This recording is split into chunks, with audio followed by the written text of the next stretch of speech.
මහින්ද රාජපක්ෂ කියන හිටපු ජනාධිපතිවරයාට වද හිංසා දුන්නොත් ඒ වද හිංසාව පෙරලා නැවත අනුර කුමාර ජනාධිපතිතුමාටත් ලැබෙන්න සලස්සනවාය කියන අනුතුරු ඇඟීමක් තිස්ස කුට්ටිආරච්චි හිටපු මන්ත්‍රීතුමා ප්‍රකාශ කළා. ඒ වගේම නැවත අනුතුරු ඇඟීමක් ඔහු කරනවා හිටපු ජනාධිපතිවරයාට අත්අඩංගුවට ගැනීමක් හෝ ඒ ආකාරයේ යම්කිසි ක්‍රියාමාර්ගයක් ගත්තොත් මේ ආණ්ඩුව අනිවාර්යයෙන්ම විශාල ජනකායක් රැගෙන කොළඹ වටලනවා කියලා නැවත අනතුරු ඇඟවීමක් කරනවා. මොකද්ද මේ සිද්ධ වෙන්නේ? මේ පිළිබඳව සාවධානව අවධානය යොමු කරන්න ඕන ජනතාව විදියට. හේතුව තමයි මේ කරන්නේ කැම්පේන් එකක්.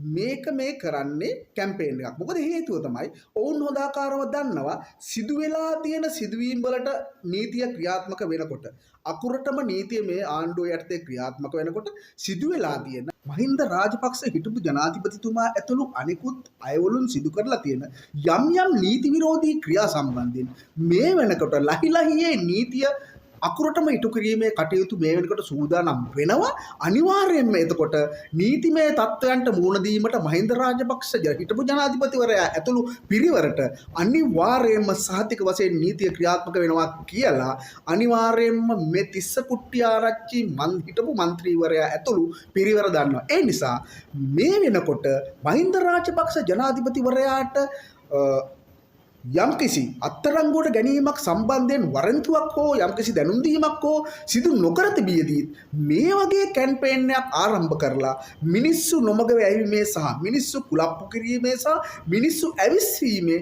කැම්පේන් එකක් තමයි මේ තිස්ස කුට්ටිආරච්චි හිටපු മന്ത്രിතුමා කරගෙන යන්නේ. ඒක නිසා මම ආදරෙන් ඉල්ලා සිටිනවා අපේ ජනතාවට සාවධානව මේ දේවල් වලට අහුම්කම් දෙන්න. සාවධානව මේවා කියවන්න. සාවධානව අහගෙන ඉන්න. මේ කරන්නේ කැම්පේන්. මොකද හේතුව තමයි බොවුන් දන්නවා අනිවාර්යයෙන්ම මේ NPP ආණ්ඩුව යටතේ හොරකම් කරලා තියෙන පසුගිය ආණ්ඩුවල හිටපු පිරිස් සියලුම දෙනාට ගැලවීමක් නැහැ. අනිවාර්යයෙන්ම නීතිය අකුරටම ක්‍රියාත්මක වෙනවා. අනිවාර්යයෙන්ම එතකොට යම් නීතිමය තත්ත්වයන්ට මුහුණ දෙන්න වෙනවා. ඊට පෙර යම් අනතුරු ඇඟීමේ ක්‍රියාදාමයක් පෙන්නනවා. එහෙම නැත්නම් මේ මිනිස්සුන්ට මේක සම්බන්ධයෙන් නොමග යවලා මේ මිනිස්සු ටිකක් මේ කුලප්පු කරලා මහින්ද රාජපක්ෂ ජනාධිපතිව හිටපු ජනාධිපතිවරයා කෙරෙහි මේ රටේ ජනතාවගේ අනුකම්පාවට පෙරලා ගන්න මේ දරන උත්සාහයක් තමයි මේ ඕගොල්ලොන්ට පේන්නේ. ඒක නිසා